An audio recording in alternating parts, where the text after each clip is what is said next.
Sir, that citation above your CIB, it's not in any database. It may be mislabeled or non-authentic. Sir, I've been cataloguing this collection for 8 months. That citation above your CIB is not in any database. It may be mislabeled or non-authentic. The assessment cut across the display table in the Special Warfare Museum's main gallery. Doyle Harwick stood 11 feet from the specialist who had just delivered it. He heard every word. His right hand rested on the handle of his cane. His left held the folded programme he'd taken at the door. He had been looking at a photograph in the glass case when the words reached him. 12 men in jungle utilities, labelled unidentified on the placard below. Neither hand moved. He did not turn toward the voice. He kept his eyes on the photograph with the stillness of a man who has held a radio antenna upright under fire for 6 hours. The kind of emotionless that comes from knowing that the smallest movement at the wrong moment costs lives, and that the most powerful response is often no response at all. Specialist 4th Class Aaron Pruitt had spent 8 months cataloguing every artefact in this Vietnam collection. Doyle Harwick had spent 53 years carrying what no database had ever been cleared to hold. What happened over the next 30 minutes would clear that museum floor, force a retired Sergeant Major of the Army to close his eyes and stand in silence, and bring to the surface a laminated card that had been riding in a breast pocket since 1970. A card containing 4 lines in someone else's handwriting. Lines addressed to a woman in Medford, Oregon, who had died in 2009, still waiting for a message her son had asked a stranger to deliver 53 years earlier. If you believe that classified does not mean forgotten, type Python in the comments right now. Doyle turned back to the photograph without explaining himself, without reaching for the authorization letter in his jacket, without giving the specialist anything except what he had already given. His presence in front of a glass case containing 12 faces he had looked at every day for 2 years in the jungle, and had not stopped seeing in the 49 years since. He began counting them the way a communications sergeant counts, before every transmission window opens, left to right, second row to front, confirming all elements are present before the signal goes out. 15 feet away, standing at a different display case, Sergeant Major of the Army Calvin Breck stopped reading the placard in front of him and went completely still. Doyle Eugene Harwick was 80 years old. His hands told the story of 5 decades operating equipment that required absolute steadiness under conditions where an unsteady hand meant men did not come home. The right hand had thick calluses along the base of the index and middle fingers, the specific geometry of a hand that had spent years gripping a radio handset and adjusting frequency dials on AN/PRC 77 in jungle humidity that made every metal surface slick. The left hand shook when he was tired, a tremor his neurologist attributed to accumulated trauma rather than Parkinson's, a distinction that mattered to Doyle, though he could not fully articulate why. Both hands were wider through the knuckles than most men's hands, the permanent result of carrying 25 pounds of radio equipment through terrain where dropping the radio was not an option the team could afford. 6 weeks before he walked into the Special Warfare Museum, Doyle stood in his kitchen at 4:30 in the morning with a cup of coffee, looking through the window at the carport. The house sat on the south side of Fayetteville, North Carolina, 4 miles from what had been Fort Bragg's main gate when he bought the place in 1981. The neighbourhood was old, houses built in the 50s for NCO families, still owned by those families or their children, the kind of neighbourhood where people knew which trucks belonged in which driveways and noticed when they did not. Doyle's Silverado sat in the carport under a single overhead bulb he turned on before dawn and off after he came back from his morning walk. The tools on the pegboard were arranged by function, not size. Socket wrenches grouped with socket wrenches, screwdrivers with screwdrivers, the kind of organisation that happens when a man spends 40 years maintaining equipment in places where finding the right tool quickly was the difference between operational and deadlined.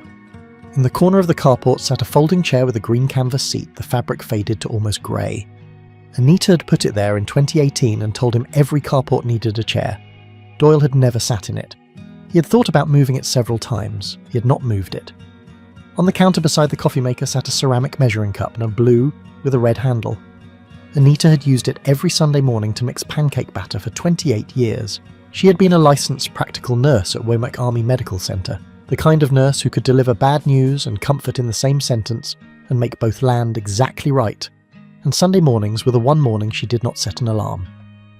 The measuring cup had not moved since December 2021. Doyle did not make pancakes. He did not bake or measure anything. The cup sat there because moving it felt like erasing something that did not deserve to be erased, and leaving it felt like the specific kind of maintenance he understood, keeping a thing in its place because its place mattered, whether or not the thing was still being used for its original purpose. At the kitchen table, 6 weeks before the museum event, Doyle read the invitation for the third time. The card was printed on heavy stock with the museum's letterhead at the top. Below the formal text about the Vietnam-era MACVSOG heritage event was a handwritten note in blue ink. "Your presence would be meaningful to the staff who built this display." It was signed by the museum director. Doyle had received the invitation 14 days earlier. He had not responded. On the 14th day, he wrote a single sentence on a piece of notebook paper, "I will attend," addressed an envelope, stamped it, and walked it to the mailbox at the end of his street before he could reconsider. He filed the invitation in a drawer in the kitchen and did not look at it again. That same morning, he took the Class A uniform out of the garment bag in his bedroom closet. Every 90 days, whether he expected to wear it or not, Doyle maintained the uniform under the carport light. He had done this since his retirement in 1993 because the uniform deserved to be maintained regardless of whether it would be worn, the same way the tools on the pegboard deserved to be kept in working order regardless of whether he had a project that required them. The jacket was army green, tailored in 1989 and altered twice since by a Vietnamese tailor on Hay Street who had been doing alterations for retired special forces for 40 years, and who had looked at Doyle's ribbon rack 6 weeks ago when Doyle brought the jacket in and said nothing and charged him nothing for the work. Doyle set the jacket on the workbench and laid out a photograph beside it. A photograph of himself in the same uniform at a retirement ceremony in 1993, which he used as a reference document to verify that every ribbon and device was in its correct position according to the order of precedence that had not changed since he first learned it at Fort Bragg in 1965. He checked the rack left to right, top to bottom. When he reached the citation device above the combat infantryman badge, he held it between his thumb and index finger for 1 second longer than the others. Then he set it back. He checked it against the photograph. Correct. In the left inside breast pocket of the jacket was a laminated card 3 inches by 5, the lamination yellowed at the edges. On one side, the phonetic alphabet in his own handwriting.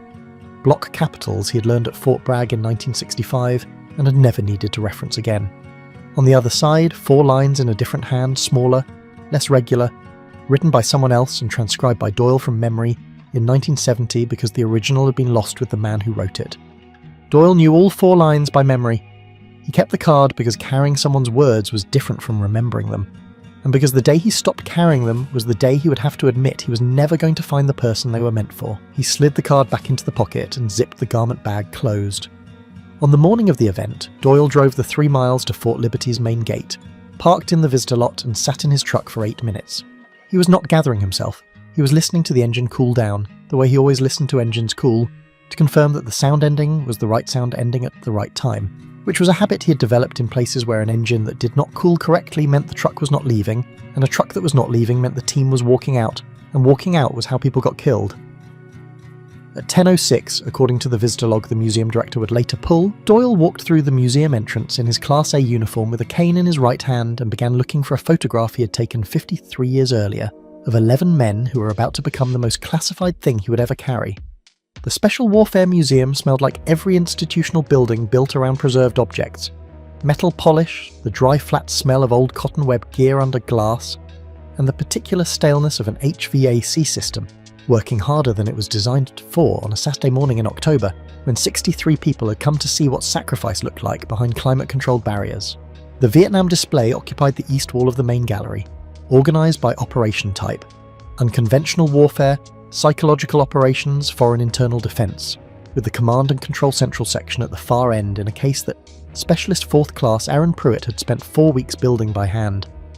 He had used museum-grade mounting brackets and UV-resistant glass, and a lighting system that would not degrade the fabric insignia over the next 50 years, and he had done all of it on government time because this was his job, and he believed in doing jobs correctly, whether or not anyone noticed the difference between correct and adequate. In the centre of the CCC case was a photograph, 12 men in jungle utilities, taken at CCC headquarters in Con Tum, South Vietnam, recovered from a retired officer's estate and donated without documentation in 2023. Pruitt had written the identification label himself in careful block letters on museum card stock. Unidentified. CCC Operations. Vietnam, approximately 1969. He had tried. At 09:45, a family approached the unconventional warfare section. father, mother, 2 teenagers who looked like they would rather be anywhere else. Pruitt walked them through the display with the specific fluency of someone who had spent 8 months learning this material from microfilm, from unit histories, from 3 academic monographs on MACVSOG that he had bought with his own money and read on his own time because knowing things correctly mattered more than knowing things quickly. He explained the difference between white SOG and black SOG. He explained why certain operations had no documentation until 1998. He explained it accurately and patiently, and the family thanked him and moved on. And Pruitt made a note on his clipboard about a placard that needed rewording, because 2 visitors in the past month had asked the same clarifying question about the same display, which meant the placard was unclear, which meant it needed to be fixed. At 09:52, a retired Chief Warrant Officer 3 paused at the CCC case and looked at the photograph for a long time. Pruitt approached. "Can I help you with anything, sir?" The CWO3 pointed at the photograph. "That's CCC, all right. I'd know that location anywhere if I could see the hill behind them." He looked at Pruitt's handwritten label. "You don't have an ID on this one?" "No, sir. No documentation came with the donation. I've tried cross-referencing it against known CCC team rosters from that period. But without more detail, well, someone knows who they are." The CWO3 tapped the glass once. Somebody always knows. He moved on. Pruitt made another note. He had spent 17 evenings of his own time writing handwritten labels for 17 Vietnam-era photographs in the museum collection that had no documentation. He had pulled unit histories. He had requested muster rolls from the National Archives. He had gone through microfilm until his eyes ached. He had identified 11 of the 17. The work was slow and the work was often inconclusive, and the work mattered anyway, which was why he kept doing it. At 09:45, Sergeant Major of the Army Calvin Breck arrived. The museum director greeted him at the entrance and walked him through the display before the introduction ceremony. Breck moved through the cases with the unhurried attention of a man who had spent 40 years in rooms where missing a detail could cost lives. When he reached the CCC case, he stopped. He read Pruitt's label. Unidentified. CCC Operations, Vietnam, approximately 1969. His jaw tightened for half a second, then he moved on without comment. At 10:06, Doyle Harwick walked through the museum entrance.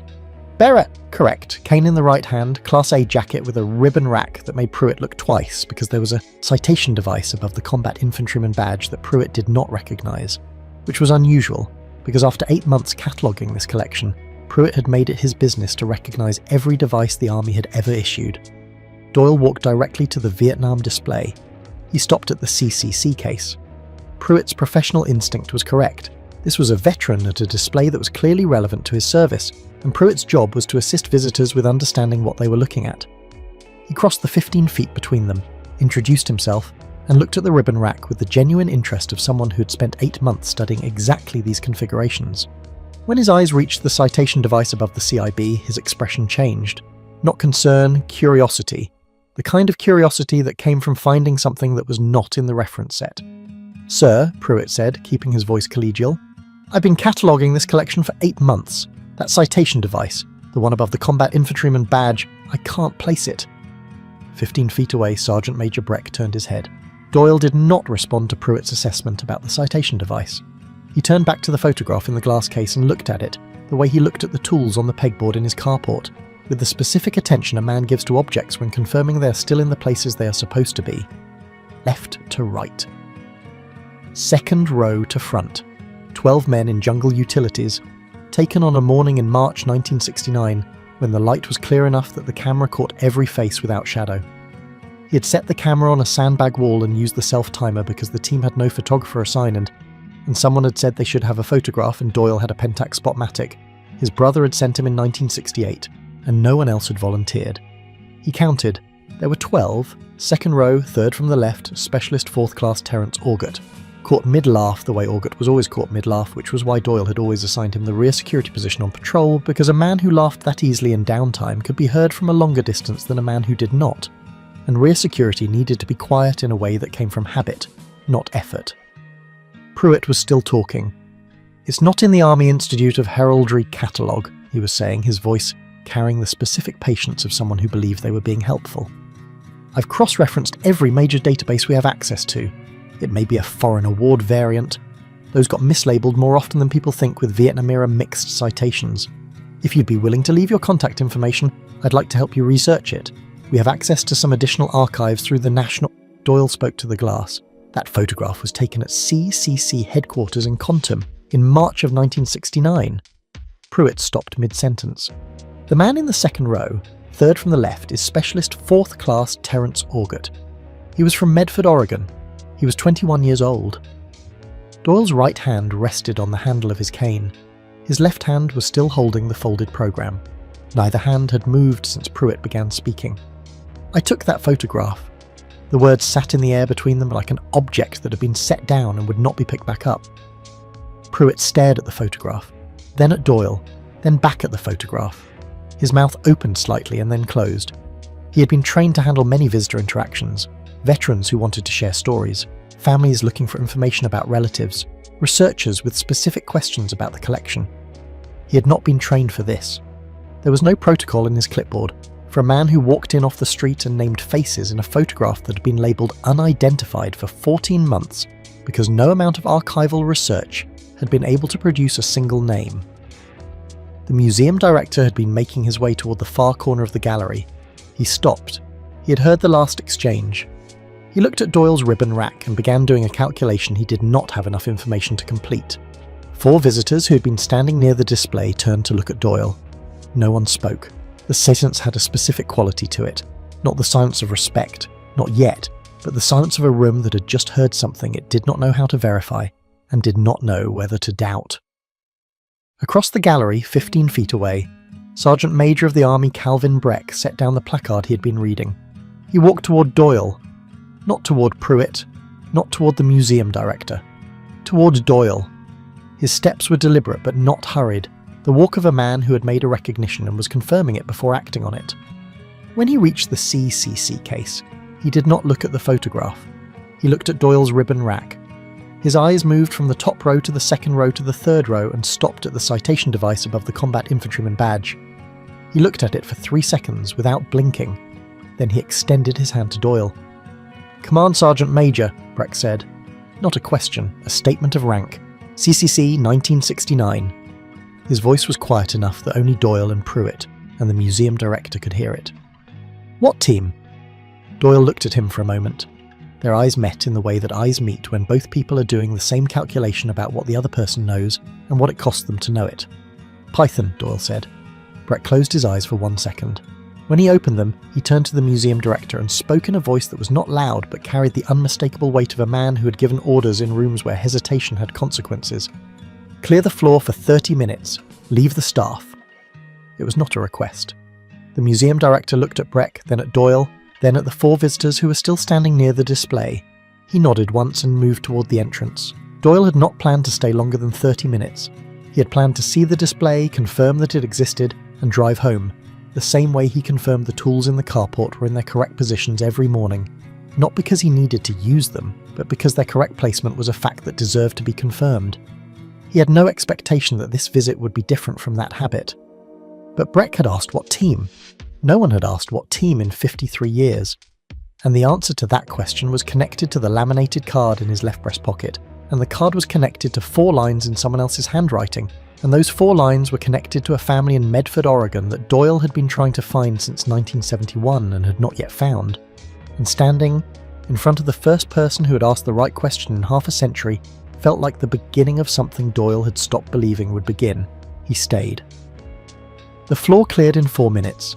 63 visitors filed out into the October morning, while museum staff moved to the perimeter of the gallery and stood with their backs to the wall in the specific posture of people who understood they were being permitted to witness something that was not part of the public program. The door closed. The HVAC system hummed. The overhead lights reflected off the glass cases in a way that made every photograph and every artifact look like it was under examination. Breck stood in front of the CCC case with Doyle beside him. "Walk me through it," Breck said. Not a command, an invitation. Doyle looked at the photograph, left to right, second row to front. "Second row, left to right," he began. His voice had the flat, specific cadence of a man reading from a document that existed only inside him. Specialist 4th Class Robert Dennison, Sacramento, California, 1968, Staff Sergeant Michael Koss, Pueblo, Colorado, 1967, Specialist 4th Class Terrence Augut, Medford, Oregon, 1968. He did not pause between names. Sergeant 1st Class James Latimer, Raleigh, North Carolina, 1966, that's me, 4th from the left. Staff Sergeant Luis Herrera, San Antonio, Texas, 1967, Specialist 5th Class David Chen, Los Angeles, California, 1968. Breck's jaw tightened. Front row, Sergeant 1st Class Raymond Oakes, Memphis, Tennessee, 1965, Specialist 4th Class William Petty, Portland, Maine, 1967, Private 1st Class Loc Nguyen, Con Province, South Vietnam, Interpreter, assigned 1968, Private 1st Class Minh Tran, GLI Province, South Vietnam, Indigenous Forces, assigned 1969, Specialist 4th Class Ernest Sawyer, Detroit, Michigan, 1968, Sergeant Marcus Flynn, Atlanta, Georgia, 1966. 12 names, no notes, no hesitation, no correction. The delivery took 48 seconds. When Doyle finished, the room did not make a sound. Not the sound of breath, not the sound of fabric shifting, not the sound of a foot adjusting weight on the museum floor. The silence had mass. It filled the space the way smoke fills a room, not all at once, but in a way that made everything else smaller. Pruitt was standing at the edge of the gallery with his clipboard held against his chest. He was not writing anything, he had not written anything since Doyle began speaking. He was listening in the specific way a person listens when they understand that what they are hearing will not be in any archive they have been trained to query, and that the absence from those archives is the entire point. Breck looked at the photograph for a long moment. "I've heard 3 of those names," he said quietly. "Not from personnel records, from doctrine." He turned to Doyle. "The radio transmission protocol labelled Field Developed CCC 1969, the one that covers frequency management for sustained contact operations in mountainous terrain. The addendum on transmission windows when the primary relay is compromised." Doyle's expression did not change. "You wrote that," Breck said, not a question. "In a radio shack at CCC headquarters," Doyle said. "1969, after the 17th operation. The existing protocol was inadequate for the terrain where we operated. I wrote it in one night, had it typed, submitted it without attribution, because the operation was classified, and attribution would have required explanation." Breck closed his eyes, opened them. "I've trained on that protocol for 40 years, he said. "I've taught it to 3 generations of communications sergeants. I've cited it in doctrine reviews as the most elegant field solution I've ever read." He paused. "I never knew it had an author." He turned to Pruitt, who had moved 3 steps closer without appearing to make the decision to move. "The citation device above the combat infantryman badge," Breck said. "It's a combined valor citation issued through a non-standard channel for a specific operation in 1969. Fewer than 15 were issued in the history of the program. It's not in the Army Institute of Heraldry database because it was never submitted to that database. The operation was classified. The channel was classified. The citations were issued to the team and were entered into a separate record system that your query access level is not cleared to see." Pruitt's face had gone very still. 3 team members survived that operation, Breck continued. 2 have since died. The citation the Command Sergeant Major is wearing may be the last one being worn by a living recipient. The museum director, standing near the entrance, took out our pen and made a note on the back of his program. He would make 4 phone calls before noon, 2 to the National Archives, 1 to the Army Heritage Centre, 1 to a colonel he knew at Fort Moore, who had spent 20 years handling FOAA requests for MA, CV, SOG documentation, and who would understand without needing explanation why this mattered. Doyle had moved closer to the photograph while Breck was speaking. His right hand hovered 6 inches from the glass, not touching it. The distance between a man and a photograph of people he had carried for 53 years closed to 6 inches, and no closer. He was looking at Augut, 2nd row, 3rd from the left, caught mid-laugh in March 1969, 4 months and 3 weeks before he would die on a hillside in Laos at 0340 on October 19th in Doyle's arms, while saying 4 lines that Doyle had transcribed from memory in 1970 and had carried in his breast pocket ever since. Breck saw where Doyle was looking. He stepped closer, quietly, not in front of Pruitt, not in front of the museum director, just to Doyle. "Who was he to you?" Breck asked. Doyle reached into the left breast pocket of his Class A jacket. He took out the laminated card. The lamination was yellowed at the edges, The card was 3 inches by 5. He turned it over so Brett could see the back. 4 lines in handwriting that was not Doyle's, smaller, S regular than the block capitals on the front. Specialist 4th Class Terence Auger, Doyle said. October 19th, 1969, 0340 hours, hillside in Laos, that had no name on any map I was issued. He died during the 17th operation. He was 21 years old. These were his last words. He held the card so Brett could read it without taking it from his hand. The last line is addressed to someone specific in Medford, Oregon. I've been trying to find his family since 1971. 3 private investigators. 1 inquiry through the VA that was lost in a records transfer. 1 handwritten letter to the Medford City Directory in 1997 that came back undeliverable. Breck looked at the card, then at Doyle. Then he took out his phone. He made 1 call. Standing in the museum with the floor cleared and 12 men in a glass case and a man holding a 53-year-old message in a laminated card. He spoke to someone for 40 seconds. His voice was low enough that Pruitt could not hear the words, only the cadence, specific, transactional, the rhythm of a man calling in a favour that would be honoured because of who was asking. He ended the call. There's a Veteran Services Coordinator at the Oregon National Guard, Breck said. She maintains a database of Gold Star families going back to 1961. The name Augot, Terence, Medford, Oregon, 1969, that's enough to start with. She'll make the connection by end of week. Doyle looked at the phone in Breck's hand, then at the card in his own hand. He had been looking for the Augot family for 52 years. The search had cost him $3,000 in investigator fees, 1 weekend drive to Oregon in 1989 that produced nothing, and 1 moment every few months when he opened the card and read the 4 lines and wondered if he would die still carrying them. He had 1 phone call left to make. He had not known when he walked through the museum door that morning that the person who would make it was standing in this room. The floor reopened at the 30-minute mark. The crowd returned in smaller groups, quieter than before, the way people move through a space when they understand something significant has happened in their absence, and they are trying to determine what it was by reading the faces of the people who remained. The museum staff had not moved from their positions along the perimeter. They stood with the specific stillness of people who had witnessed something they were not certain they were permitted to discuss.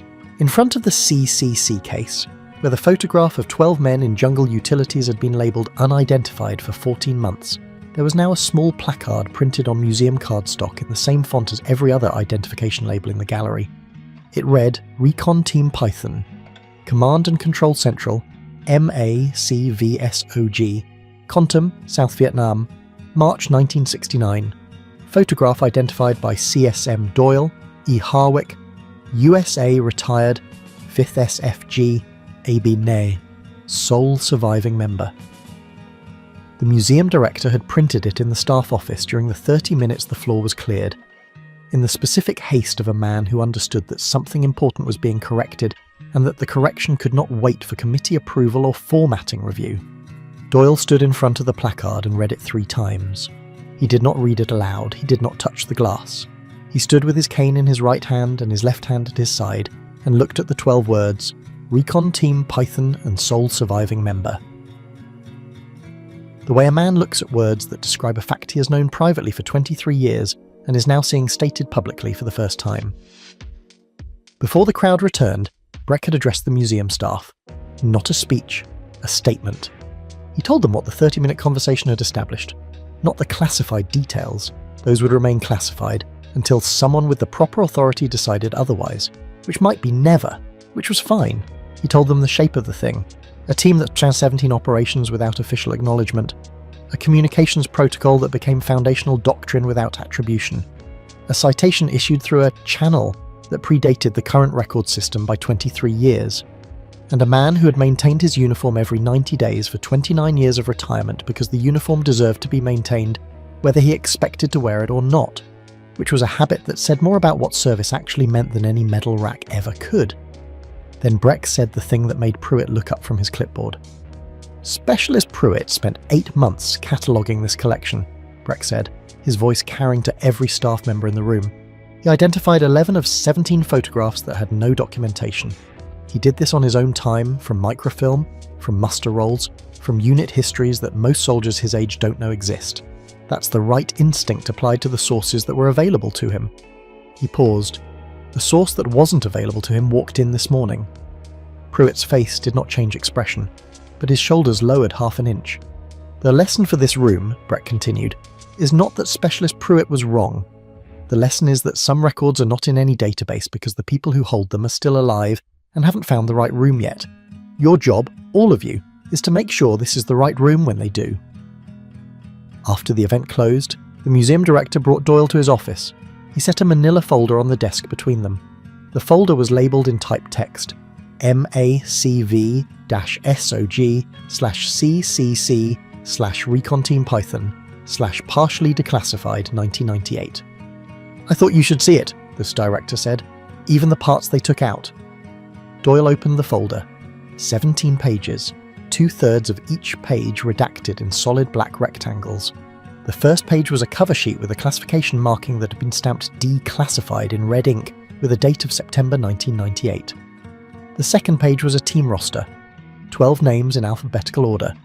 His own name was third from the top: Harwick Doyle E/SFC/MOS18E/assigned 5th SFG, ABN 1966. Fourth from the bottom: Augut Terence M/SP4/MOS 11B/KIA, October 19th, 1969. The letters KYA had not been redacted. Doyle looked at the page for a long time, then he closed the folder and slid it back across the desk. "You keep it," he said. "It belongs here." The director nodded and set the folder on a shelf behind his desk where it would remain until it was transferred to the museum's archival storage, where it would be assigned a catalogue number and cross-referenced with the photograph and the new placard, and become part of the permanent record, which was a different thing than the classified record, and a different thing than the record Doyle had been carrying in his body for 53 years. But it was a record nonetheless. Breck had remained in the director's office. He sat across from Doyle with his hands folded on the desk in front of him, and for the first time since Doyle had met him 4 hours earlier, his expression shifted from the professional neutrality of a senior NCO into something quieter and less guarded. "The radio transmission protocol," Breck said. "The one you wrote in '69. There's an addendum in it, Section 4, subsection C, on managing transmission windows under sustained contact when the primary relay station is compromised. I've read that section maybe 500 times. I've taught it in training for 30 years. I've cited it in doctrine reviews as the most elegant field solution I've ever encountered." He paused. "I would like to know, if you're willing, was there a reason you left your name off?" Doyle looked at him. "Because the operation was classified," he said, "and because the protocol would have worked the same either way." Brett closed his eyes for 1 second. When he opened them, he picked up his phone. "I'll have the attribution corrected," he said. Doyle shook his head slightly. "You don't need to do that." "I know I don't need to." Breck's thumb was already moving across the screen. "I'm doing it because the doctrine deserves an author, the same way those men in that case deserve a name." He typed for 30 seconds, then he set the phone down. The entry will read, "Transmission Protocol, Sustained Contact Operations, CCC Terrain, Author, CSM Doyle, E. Harwick, 5th SFG, ABN, 1969, Field Developed, Command and Control Central, Kontum. It'll be in the Special Warfare Center Doctrine Archive by Tuesday." Doyle did not respond immediately. He looked at the shelf where the director had placed the folder, then at Breck. 41 characters, he said quietly. Took 53 years. 53 years, Brett agreed. But it's there now, and it'll be there when neither of us is. In the main gallery, Pruitt was standing in front of the CCC case, with a notepad in his hand. He was writing something, not on the clipboard with the visitor interaction log, but in a personal notebook he carried in his pocket. He had been standing there for 6 minutes. He was writing down the 12 names Doyle had delivered, in the order Doyle had delivered them, with the hometowns and the years, because those names would not be in any database Pruitt had access to, and because writing them down was the only way he knew to make sure they existed somewhere other than in the memory of the last man who had stood beside them. When he finished writing, he looked at the new placard for a long moment. Then he turned the page and began writing a letter he would mail 3 days later to an address in Fayetteville, North Carolina, asking permission to visit and asking questions about CCC operations that he now understood his reference materials could not answer, because the answers had never been written down in any form his reference materials were cleared to contain. Pruitt found Doyle in the museum parking lot 3 hours after the event closed. Doyle was unlocking the Silverado, his cane hooked over his left forearm, keys in his right hand. He heard the footsteps behind him, the specific cadence of someone approaching who'd been working up to the approach for longer than the walk across the parking lot, and he turned. Pruitt stood at the correct distance for a conversation. Not too close, not deferential. He had his clipboard in his left hand, but he was not holding it like a shield. He was holding it like something he did not know what to do with. "Sergeant Major," Pruitt said. His voice was steady but quieter than it had been in the museum. "I told you that your citation wasn't in any database and might be a reproduction. I said that in front of people who didn't know what they were looking at." He stopped, looked at the clipboard, set it on the hood of a car 2 spaces over so his hands would be empty. "I was operating at the limit of my sources, and I didn't know I was at the limit. I don't know how to apologise for not knowing something, but I know how to apologise for saying it with more certainty than I'd earned." Doyle looked at him for a moment. The October sun was low enough that the parking lot was half in shadow, and Pruitt was standing in the part that was still lit. "You spent your own evenings identifying 11 photographs that had no documentation," Doyle said. "That's the right habit. Keep it." He opened the truck door. "The only adjustment is this. When your sources run out, that's not the end of the information. That's the beginning of a different kind of search. The database doesn't know what it doesn't contain." Pruitt nodded slowly. "Sergeant Major, if it's all right..." He stopped, started again. "The museum is continuing to update the CCC section. As we do that, I'm going to have questions. Questions the reference materials can't answer. Would you be willing to let me write to you?" Doyle reached into his jacket pocket and took out a pen and a business card from the museum that someone had handed him at the entrance. He turned it over and wrote his address on the back in the same block capitals he had learned at Fort Bragg in 1965. Not his phone number, his address. Because Pruitt was the kind of person who would write a letter that said something, and Doyle was the kind of person who would read it. He handed the card to Pruitt. "Write when you have a question worth asking," Doyle said. "I'll answer when I have an answer worth giving." 3 days later, on a Tuesday at 800, Doyle's phone rang. The Veteran Services Coordinator at the Oregon National Guard spoke for 2 minutes. She had a confirmed living relative, Clara Augut Moreno, 73 years old, living in Ashland, Oregon. She had been 16 when her brother died. The coordinator had explained who Doyle was, explained that a man who had served with Terrence had been trying to reach the family for more than 50 years. Clara Moreno had said yes before the coordinator finished the sentence. She had been waiting for this call since 1969. Doyle drove to Oregon. He did not fly. He had not flown since 1994 and did not intend to start for any reason short of an emergency. And this was not an emergency. This was something that had been waiting 53 years and could wait 2 more days in the passenger seat of a Silverado, while he drove west through weather that turned from clear to rain to clear again and back to rain somewhere in eastern Nevada. He arrived in Ashland on a Thursday afternoon. Clara Moreno's living room had photographs on every wall, her children, her grandchildren, her husband who had died in 2015. On the mantel above the fireplace was a photograph in a gold frame. A young man in army dress greens, smiling, 21 years old, taken in 1968 before he deployed. Doyle recognised the face immediately. Clara sat across from him with her hands folded in her lap and did not look away while Doyle took the laminated card from his jacket pocket and read the 4 lines written on the back. He read them from the card, not from memory, though he had memorised them in 1970, because reading them was different from reciting them, and the difference mattered in a way he could not have explained but knew to be true. The last line was addressed to their mother. "Your mother," Doyle began. "Died in 2009, Clara said quietly. "Lung cancer. She waited a long time for this," Doyle nodded. "I know I'm late." Clara shook her head. "You're not late. You're here. That's what matters." Doyle told her what he could tell her, that her brother had not been in pain and had not been alone, that he had been carried off the mountain by people who would not leave him, that the last thing he had thought about was home and the people in it. He did not tell her the details of how Terrence had died, because those details belonged to a different accounting and served no purpose here. Before he stood to leave, Doyle said the thing he had been carrying as long as the card itself. "He asked me to tell her," Doyle said. "He didn't ask me to be quick about it. I was quicker than I could have been and slower than I should have been. That's the only accounting I have." Clara stood and crossed the room and embraced him the way a person embraces someone who has carried something heavy for a long time and has finally set it down. "Thank you for bringing him home," she said. Doyle drove back to Fayetteville in 2 days. He stopped overnight in Sacramento. He had not eaten at a restaurant by himself in 4 years. He ordered coffee and a club sandwich at a diner near the interstate and left a $20 tip because the waitress was approximately Clara Moreno's age, and he was feeling something that did not have a name, but that was adjacent to gratitude, and he did not know any other way to express it. 6 weeks after the museum event, on a Tuesday morning in December, Doyle stood at his kitchen window at 04:30 with a cup of coffee and looked at the carport. The Silverado sat in its place. The tools on the pegboard were arranged by function. Anita's folding chair sat in the corner with its green canvas seat faded to almost grey.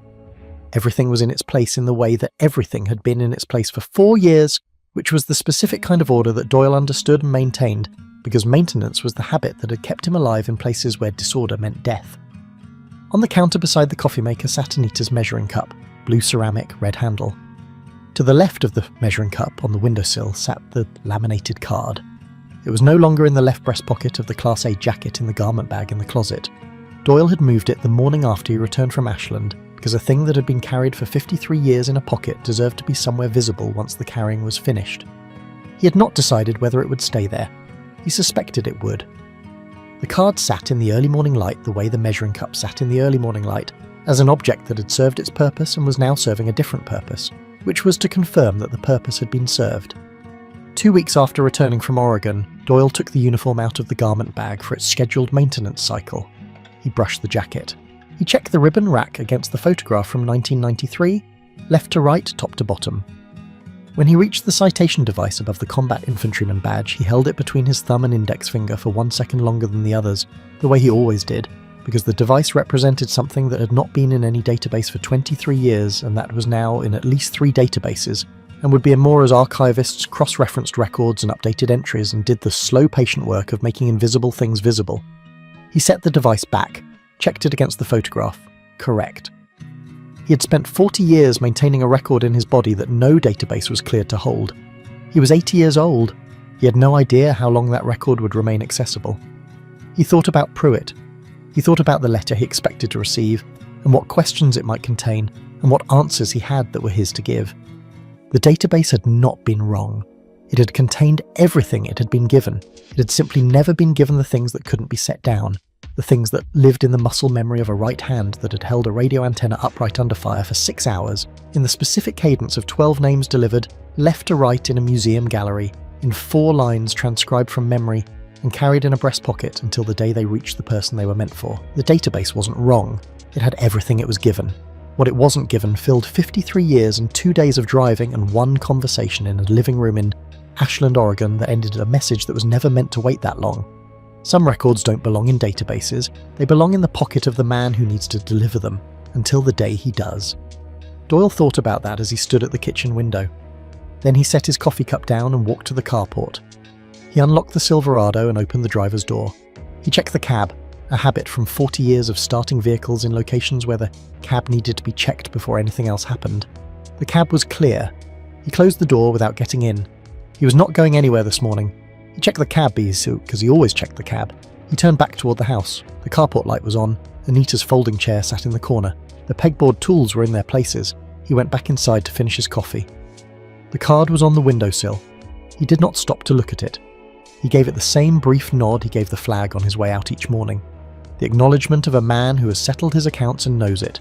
There are men and women in every American town who are carrying records that no database has ever been cleared to hold. They are maintaining those records the way Doyle Harwick maintained his uniform, on a schedule, without an audience, because the record deserves to be maintained whether anyone asks for it or not. Some of them will find the right room, some will not. The ones who do will walk through a door holding something that has been invisible for decades and will name 12 faces that no archive remembered, and will deliver 4 lines that have been waiting longer than most marriages last. If you want to be in the room when that happens, when the invisible becomes visible and the carried becomes delivered, this is where those stories live. The laminated card stayed on the windowsill. By spring it would be joined by a letter on museum stationery and a photograph of a new placard that Pruitt had installed in the CCC case, with 12 names listed below the image of 12 men, and those objects would sit together in the morning light the way objects sit when they have earned their places and are not required to explain themselves. But that morning in December, at 4:30, it was just the card and the measuring cup and the light coming through the window, and Doyle Harwick standing in his kitchen in Fayetteville, North Carolina, drinking coffee and looking at the carport and confirming once again that everything was in its place.